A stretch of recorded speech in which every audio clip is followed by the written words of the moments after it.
Nakuna naman ng Bayan Patroller kung paano sinakal ng ama ang kanyang anak sa gitna ng kalsada. Yung umano ang bata raw ay nagnakaw sa kanya ng pera. Nasaktan ko siya, nabigla rin ako, mali talaga yung ginawa kong yun. At saka pinagsisisihan ko rin naman. Kinakausap ko muna sila. Tapos pag okay naman at nasusunod nila yung gusto ko, well, okay na doon.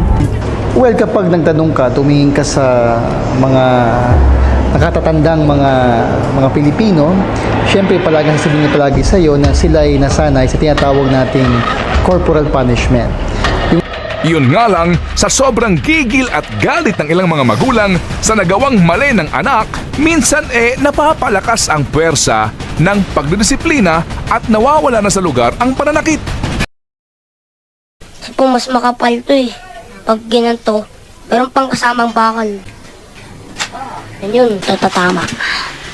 Aray! Pero nang isang beses daw na di inaasahang nakapagmura si Michael, ang kanyang parusa, kumagat ng siling pula hanggang sa magtanda.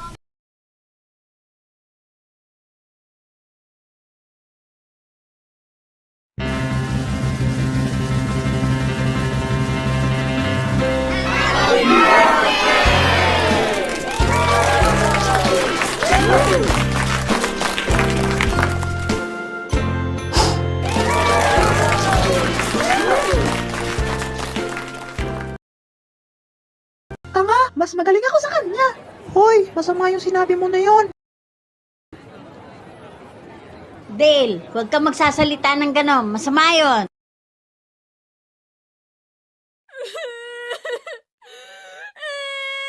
Ano ba naman yan?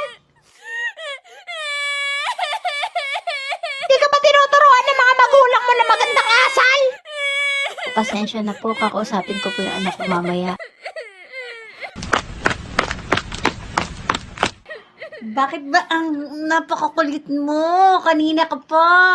Kapag ikaw nagkulit pa ulit at nakaperwisyo, papapasukin na kita sa loob. Ititigil na natin tong party mo.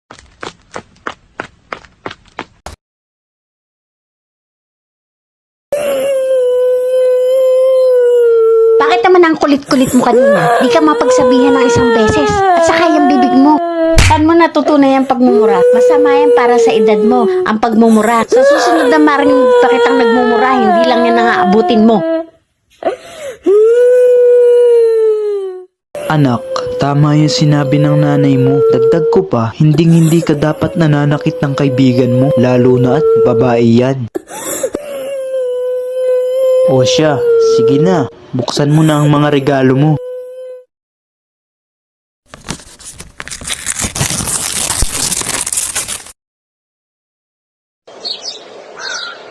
Good afternoon, Mrs. Pinatawag ko po kayo ngayon dahil sa nagiging bad behavior na po si Dale. Bakit po? Ano po ba ginawa niya? Nung isang araw lang, habang nagdidiscuss ako ng lesson, nakita ko siya na patuloy na iniistorbo ang katabi niya na nakikinig sa lesson. Narinig ko din siya na nagmumura. At kahapon naman po, nakita ko na tinalisod niya ang kaklase niya sa hallway at pinagtawanan nito. Pasensya na po. Kakausapin ko po ng masinsinan si Dale mamaya pag uwi. Pasensya na po ulit.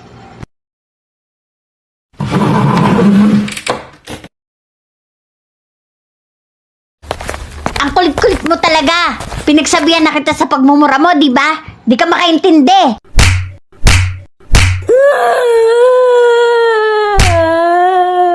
Sige po boss, naiintindihan ko po. Basta, huwag niyo po ako tanggalin sa trabaho kahit lumiit po yung sahod ko. Bakit? Ano nangyayari dito? Itong anak mo, nambubuli sa school, di nakikinig sa teacher, at nagmumura pa. Ang tigas-tigas ng ulo. Anak naman, pinagsabihan na kita diba na huwag magmumura at magpapakabait na.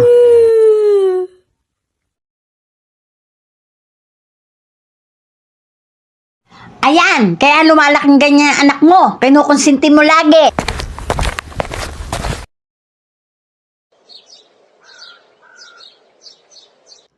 Tignan mo, Dale!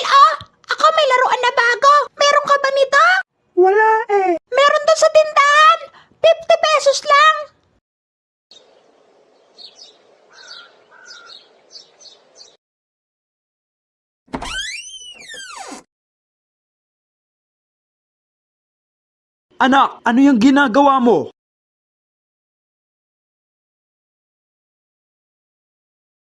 Anak, bakit mo naman nagawang mangupit? Kasi po, may gusto po ako laruan na bilhin sa labas. Hay, pero di mo pa din dapat ginawa iyon. Pwede mo naman hilingin sa amin ng nanay mo. Pero sana, huwag ka magtatampo kung hindi maibigay ang gusto mo. At gagawa ka pa ng masama, tulad nito.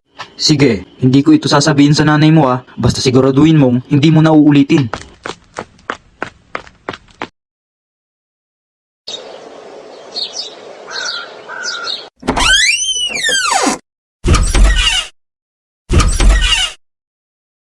Dale, anong ginagawa mo?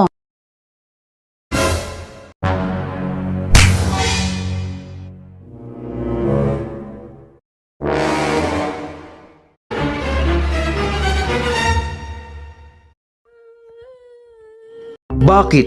Anong nangyayari dito? Itong anak mo, nahuli kong nangunga ng pera sa wallet mo. Pinalagpas ko na nga yung nangyari kanina. Pinagsabihan mo na, ginawa pa din. Di talaga nakakaintindi. Oo, alam ko yon. Narinig ko kayong dalawa dahil nakabukas yung pinto kanina.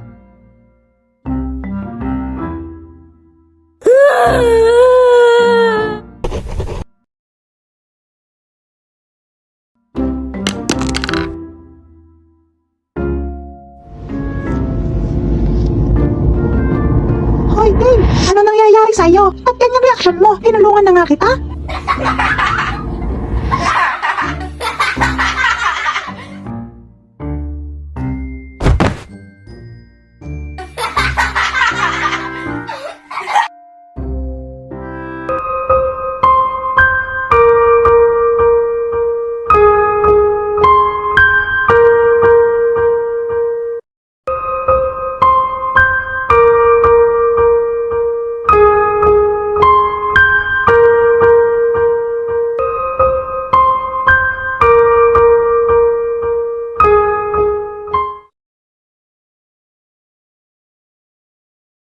O, Dale, nakauwi ka na pala. Kumain ka muna. Okay lang po, di pa po ako nagugutom. Sa kwarto na lang po ako. Sandali, ano bang nangyayari sa'yo? Anong problema?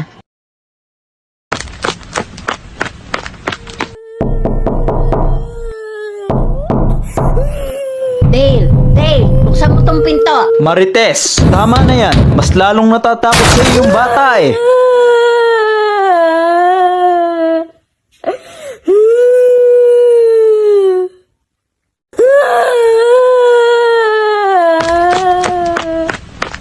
Dale, sorry anak sa mga nagawa ko. Nagkakaganyan ka. Alam kong nagkamali ako. Inaamin ko yon. Please, gusto kong bumawi sa'yo. Sorry.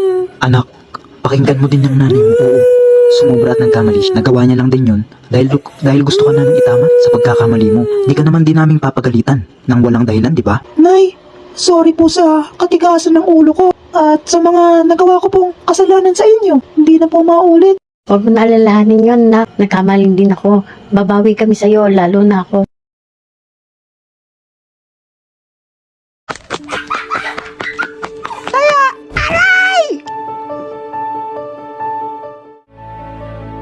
Anong nangyari? Tinulak po ni Dale. Naku, hindi po ma. Hindi ko po sinasadya. Diba? Sabi ko sa'yo, masama yung nagbubuli ng kaibigan. Diba? Nag-usap na tayo about sa pagiging good boy mo. Thank you, ma. Alam kong masaya ka ngayon para sa akin.